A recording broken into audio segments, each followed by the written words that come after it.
ವಿರಾಮದ ಬಳಿಕ ಮತ್ತೊಮ್ಮೆ ಕುಟುಂಬದ ಕಣ್ಣೀರು ವಿಶೇಷ ಕಾರ್ಯಕ್ರಮಕ್ಕೆ ಸ್ವಾಗತ. ಇಷ್ಟು ದಿನ ನಿಮ್ಮ ಕುಟುಂಬದ ಆಸ್ತಿ ಮಾತ್ರ ಆಗಿದ್ರು ಉದಯ್ ಅವರು, ಆದ್ರೆ ಈಗ ಇಡೀ ಕರ್ನಾಟಕ ಜನತೆಯ ಆಸ್ತಿ ಆಗಿದ್ದಾರೆ. ಅವ್ರ ಬಗ್ಗೆ ಏನಾದ್ರು ತಿಳ್ಕೋಬೇಕು, ಉದಯ್ ಅವರು ಹೇಗೆ ಬೆಳೆದ್ರು, ಹೇಗಿಂತ ಸಾಧನೆ ಮಾಡಿದ್ರು, ಹೇಗೆ ಇಷ್ಟು ಎತ್ತರಕ್ಕೆ ಬೆಳೆದ್ರು ಅನ್ನುವಂತಹ ಕುತೂಹಲ ಎಲ್ಲರಲ್ಲೂ ಕೂಡ ಇದೆ. ಎಲ್ಲರ ಆಸ್ತಿ ಕೂಡ ಆಗಿ ಹೋದ್ರು ಉದಯ್ ಅವರು.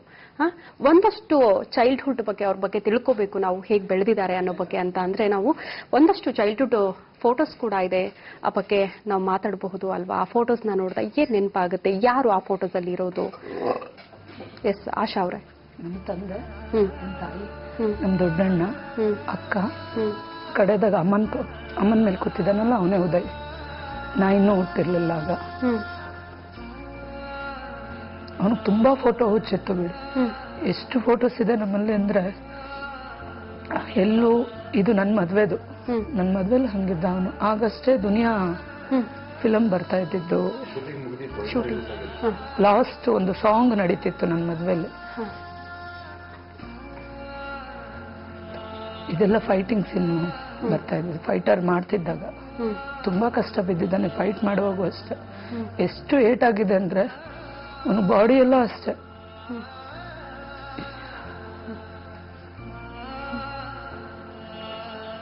ಈ ಫೋಟೋಸ್ ಎಲ್ಲ ನೋಡ್ತಾ ಇದ್ರೆ ನಮ್ಗೆ ಅನ್ಸುತ್ತೆ ನಿಜಕ್ಕೂ ಇವರು ಒಂದು ನಟ ಆಗುವಂತ. ಉಪೇಂದ್ರ ಇಷ್ಟ ಆದಾಗ ಇದು ಬಂತಲ್ಲ ಡೇಂಜರ್ ಅಂತ, ಅದ್ ಬಂದಾಗ ತೆಗೆಸ್ಕೊಂಡಿದ್ದು ಅಲ್ಲ, ಡೇಂಜರ್ ಅಂತ ಸಾಂಗ್ ಬಂತಲ್ಲ ಉಪೇಂದ್ರ, ಆಗ ಅದೇ ಸೇಮ್ ಬರ್ಬೇಕು ಅಂತ ಕ್ಯಾಪ್ ಹಾಕೊಂಡು ಸೇಮ್ ಅದೇ ತರ ಪೋಸ್ ಕೊಟ್ಟು.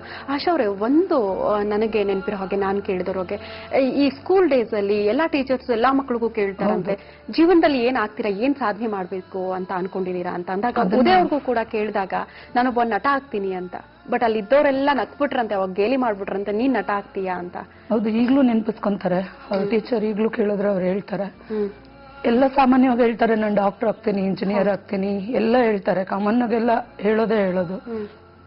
ಬಟ್ ಅವನು ಎದ್ ನಿಂತ್ಕೊಂಡು ನೀನ್ ಏನಾಗ್ತೀಯಾ ಉದಯ್ ಅಂತ ಕೇಳಿದ್ರೆ ನಾನೊಬ್ಬ ನಟ ಆಗ್ತೀನಿ ಅಂತ ಹೇಳ್ಬಿಟ್ಟ. ಇರೋರೆಲ್ಲ ನಗದ್ ಬಿಟ್ರಂತೆ.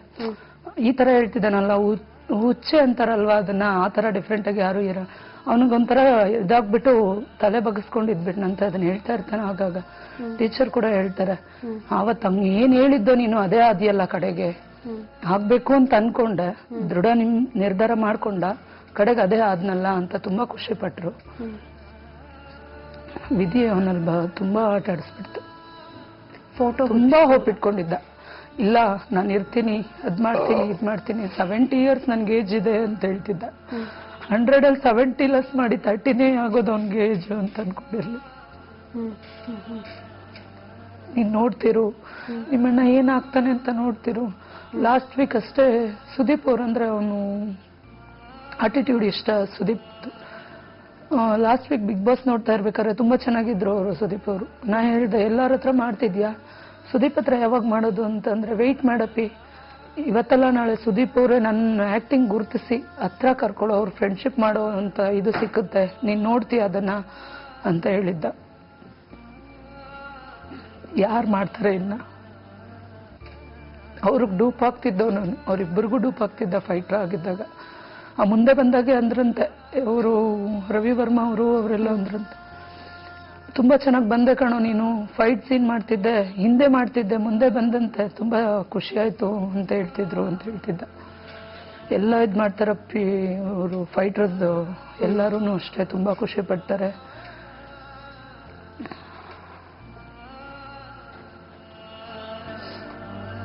ಇನ್ನು ತಮ್ಮನ ಜೊತೆಗೂ ಕೂಡ ತುಂಬಾ ಒಳ್ಳೆಯ ಒಡನಾಟ. ತಮ್ಮ ಅಂದ್ರೆ ಎಲ್ಲಿಲ್ಲದ ಪ್ರೀತಿ ಹೇಗಿತ್ತು? ಜಾಯಿಂಟ್ ಫ್ಯಾಮಿಲಿ ಆಗಿದ್ದು. ನಾವು ಚಿಕ್ಕ ವಯಸ್ಸಿಂದ ನಾವು 10th ಆಗೋವರೆಗೂ ಎಲ್ಲ ಒಂದೇ ಮಾಲಿದ್ದು. ಈಗೇನು ಫೋಟೋಸ್ ತೋರಿಸಿದ್ರು ಅದೇ ಮಾಲಿದ್ದು. 10th ವರೆಗೂ ನಮ್ಗೆ ಅವನು ಸಿನಿಮಾವರೆಗೂ ಕಷ್ಟ ಇತ್ತು. ಕಷ್ಟ ಅಂದ್ರೆ ನಾವು ಅಷ್ಟು ಕಷ್ಟ ಅಂತ ಏನಿಲ್ಲ, ಎಲ್ಲರಿಗೂ ಇರೋ ಕಷ್ಟನೇ ಇತ್ತು. ನಾವೆಲ್ಲ 20 ಮೆಂಬರ್ಸ್ ಜೊತೆಗಿದ್ರಿ. ಅವ್ನು ಯಾವ ಫಿಲಿಮ್ಗೆ ಹೋದ್ನೋ ನಾವು ರಿಚ್ನೆಸ್ ನೋಡಿದ್ದೆ ಉದಯಿಂದ. ನಾವೊಂದು ರಿಚ್ ಆಗಿರೋದು ನೋಡಿದ್ದು, ಒಂದು ಕಾರಲ್ಲಿ ಓಡಾಡೋದಾಗ್ಲಿ, ಅಟ್ಲೀಸ್ಟ್ ನಾವು ಒಂದು ಕಾಸ್ಟ್ಯೂಮ್ ಹಾಕೋದಾಗ್ಲಿ ನಮ್ಗೆ ಕಳ್ಸಿಕೊಡಿ ಉದಯನೇ. ನನ್ನ ತಮ್ಮಂದಿರು ನನ್ನ ಅಕ್ಕಂದಿರು ಹಿಂಗಿರ್ಬೇಕು, ನನ್ನ ತಂದೆ ಹಿಂಗಿರ್ಬೇಕು ಅಂತ. ಅವ್ನು ಯಾವ ಲೆವೆಲ್ ನಾವು ಈಗ ಒಂದು ಉಪಾರದರ್ಶನಿ ಬಿಟ್ಟರೆ ನಾವು ಬೇರೆ ಹೋಗ್ತಾ ಇಲ್ಲ. ಅವ್ನು ಈಗ ರೀಸೆಂಟ್ ಒಂದು 5-6 years ಇಂದ ಅವನೊಂದು ಮಟ್ಟಿಗೆ ಬಂದಮೇಲೆ ನಮ್ಮೆಲ್ಲ ತುಂಬ ರಿಚ್ ಆಗಿಟ್ಟಿದ್ದ. ನಮ್ಮೆಲ್ಲ ಶಾಪಿಂಗ್ ಎಲ್ಲ ಆನ್ಲೈನ್ ಶಾಪಿಂಗ್ ಮಾಡಿಸ್ತಾ ಇದ್ದ. ಈಗ ನಾವು 5-6 years ಇಂದ ಅವ್ನ ಮೂವೀಸ್ ಎಲ್ಲ ನಾವು PVR ಎಲ್ಲ ಅವ್ನು ತೋರಿಸ್ತಾ ಇದ್ದು. ನಾವು ಲೋಕಲ್ ಥಿಯೇಟರ್ ಹೋಗ್ತಾನೆ ಇಲ್ಲ. ರೀಸೆಂಟಾಗಿ ಮೊನ್ನೆ ದೊಡ್ಡ ಮನೆ ಹುಡುಗನೂ ನಾವು ಸೆಂಟ್ರ್ ಮಲ್ಲೇ ಕರ್ಕೊಂಡು ಹೋಗಿ ನಮ್ಗೆ ತೋರಿಸಿದ್ದು. ನಮ್ನ ಆ ರೀತಿ ಅವ್ನು ರಿಚ್ ಆಗಿ ಇಟ್ಕೊಂಡ. ಬಟ್ ನಾವು ಇನ್ನೂ ರಿಚ್ ಆಗಿರ್ಬೇಕು ಅಂತ ಅವ್ನ ಆಸೆ ಇತ್ತು. ಅನ್ಎಕ್ಸ್ಪೆಕ್ಟೆಡ್ ಲಾಸ್ಟ್ ವೀಕ್ ಮಂಡೇ ಆಗಿ ನೋಡಿದ್ರೆ ತುಂಬ ನೋವು ಮೇಡಮ್. ಸ್ಕೂಲ್ ಡೇಸಿಂದನೂ ಅವನು ನಾವು 32 ಇಯರ್ಸ್ ಅಂದರೆ ನಾವು 30 ಇಯರ್ಸಿಂದ ಜೊತೆಗಿರ್ತಾ ಇದ್ರಿ. ಒಂದಾಮಿನೇಷನ್ ಇತ್ತು, ಎಲ್ಲ ಕೆಲಸ ಮಾಡ್ತಾ ಇದೀವಿ, ಆದರೆ ಒಂದು ಮಟ್ಟಿಗೆ ಕೆಲಸ ಮಾಡ್ತಾ ಇದೀವಿ. ಅವ್ರು ಅವ್ನ ತಲೆ ಇದ್ದಿದ್ದು ಬೇರೆ, ನಾವೇನೋ ಇರಬೇಕು. ಈಗ ನಾವಿದ್ದಿದ್ದು ಮನೆ ಕೇರೋಡಲ್ಲಿ, ಅವ್ನು ಅಲ್ಲಿಂದ ನಮ್ಗೆ ಬೇರೆ ಕಡೆ ಶಿಫ್ಟ್ ಮಾಡಬೇಕು ಅಂತ ಓಡಾಡ್ದ. ಈ ಫಿಲಿಮ್ ಆದ್ಮೇಲೆ ತುಂಬ ಮನೆ ಕಟ್ಟಬೇಕು ಅಂತ ಅವ್ನ ಪ್ಲಾನ್ ಇತ್ತು. ತುಂಬ ಯೋಚನೆ ಮಾಡ್ದ. ಬಟ್ ನಮ್ಮ ರಿಚ್ನೆಸ್ನ ಮತ್ತೆ ಅಲ್ಲಿಗೆ ತಂದು ನಿಲ್ಲಿಸ್ದ ಅನ್ನಿಸ್ತದೆ ಅಷ್ಟೆ.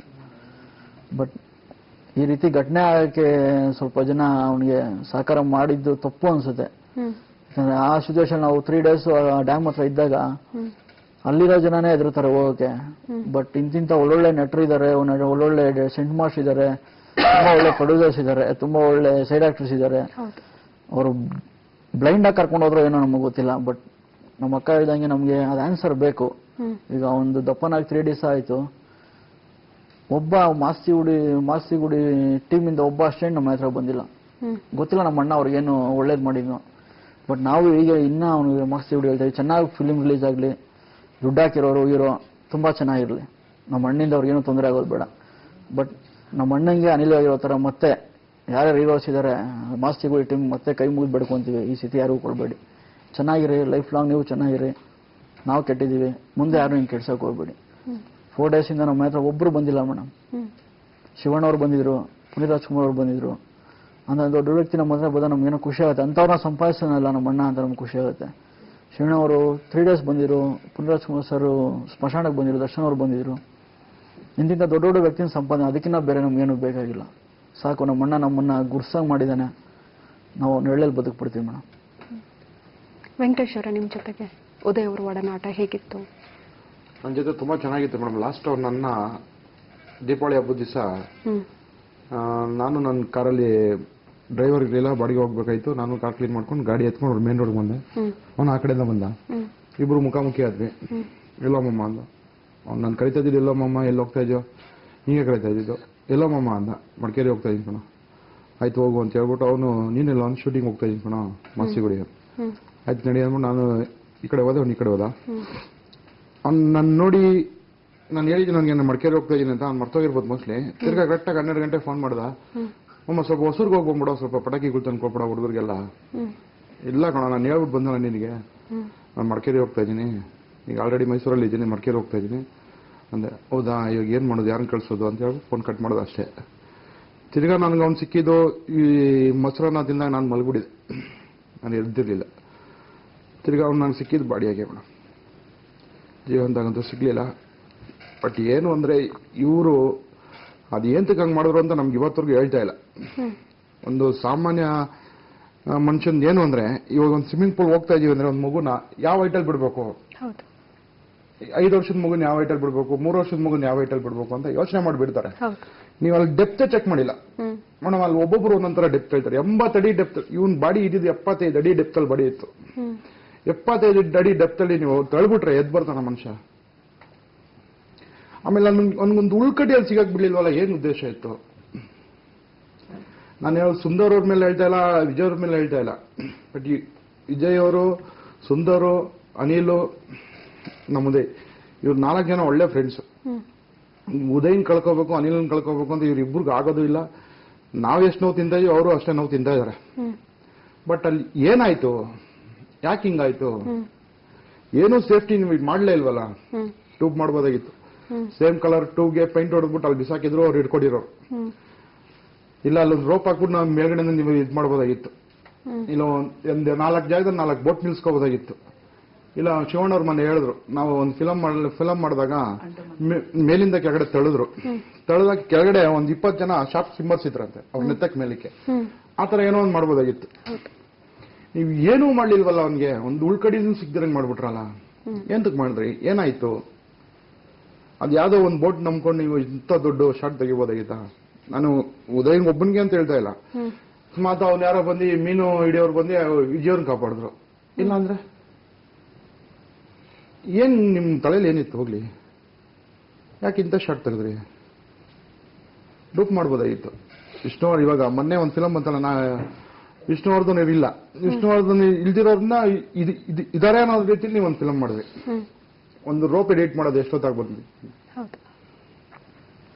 ರೋಪ್ ಹಾಕಿದ್ರೆ ಎಡಿಟ್ ಮಾಡೋದು ಎಷ್ಟೊತ್ತಾಗ್ಬೋದಾಗಿತ್ತು? ಇಲ್ಲ ಬೋಟ್ ನಿಲ್ಸ್ಕೊಂಡು ನಿಮ್ ಫ್ರೇಮ್ ಅಲ್ಲ ಬೋಟ್ ಬಿದ್ದಿದ್ರು ಅದನ್ನ ಎಡಿಟ್ ಮಾಡಕ್ಕೆ ಎಷ್ಟೊತ್ತಾಗೋದು ಅಲ್ವಾ? ಮೇಲೆ ಎತ್ಕೊಂಡೋಗಿ 3.5 ಲಕ್ಷ ಖರ್ಚು ಮಾಡಿ ಹೆಲಿಕಾಪ್ಟರ್ ತರಿಸಿ ಅವ್ನ ಅಲ್ಲಿಂದ ತಳ್ಳೋದಕ್ಕೆ 3.5 ಲಕ್ಷ ಖರ್ಚು ಮಾಡ್ದ ನೀವು.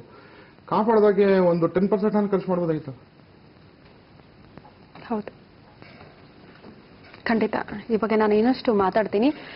ಇನ್ನು ಕುಟುಂಬದ ಸದಸ್ಯರಿಗೆ ಉದಯ್ ಅವರು ಕೊನೆಯದಾಗಿ ಸಿಕ್ಕಿದ್ದು ಯಾವಾಗ, ಕೊನೆಯದಾಗಿ ಸಿಕ್ಕಾಗ ಏನ್ ಮಾತನಾಡಿದ್ರು, ಏನ್ ಹೇಳಿ ಹೋಗಿದ್ರು ಶೂಟಿಂಗ್ ಹೋಗುವಾಗ, ಈ ಬಗ್ಗೆ ಕೂಡ ನಾನು ಮಾತಾಡ್ತೀನಿ. ಅದಕ್ಕೂ ಮುನ್ನ ಚಿಕ್ಕದೊಂದು ವಿರಾಮ.